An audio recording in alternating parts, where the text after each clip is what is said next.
एक हरे भरे गांव में दादी नाम की एक बुजुर्ग महिला रहती थी।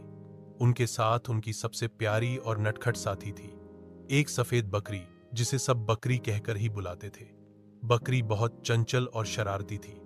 वह रोज किसी न किसी का खेत या बगीचा चराती और फिर मासूम बनकर दादी के पास लौट आती। दादी उसे बहुत प्यार करती थी, उसे रोटी खिलाती, उसके साथ बातें करती और दिन भर उसके साथ रहती। लेकिन गांव वालों के लिए बकरी सिरदर्द बन चुकी थी। एक दिन गांव के मुखिया गुस्से में आए और बोले, दादी, अब बहुत हो गया। आपकी बकरी ने मेरे खेत के सारे टमाटर खा लिए। या तो इसे बांधिए या किसी और को दीजिए। दादी की आंखों में आंसू आ गए। वे बकरी को कभी छोड़ नहीं सकती थीं। उस रात दादी नीम के पेड़ के नीचे बैठी और बकरी को प्यार से सहलाते हुए बोली, अब तुम्हें तमीज से रहना सीखना होगा। फिर दादी ने धीरे धीरे उसे सिखाना शुरू किया, कहाँ जाना है, कहाँ नहीं। कुछ ही दिनों में बकरी समझदार हो गई। गांव वाले भी खुश थे और दादी बकरी की प्यारी जोड़ी फिर से गांव की जान बन गई।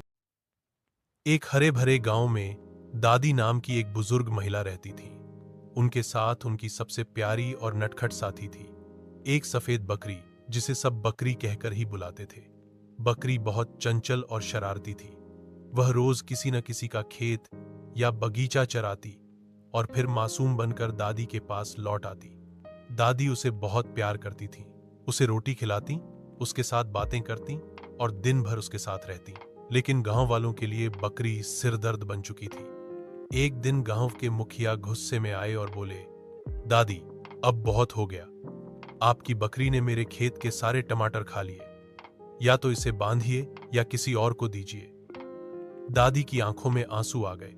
वे बकरी को कभी छोड़ नहीं सकती थीं। उस रात दादी नीम के पेड़ के नीचे बैठी और बकरी को प्यार से सहलाते हुए बोली, अब तुम्हें तमीज से रहना सीखना होगा।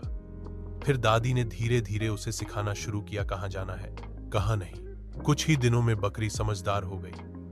गांव वाले भी खुश थे और दादी बकरी की प्यारी जोड़ी फिर से गांव की जान बन गई।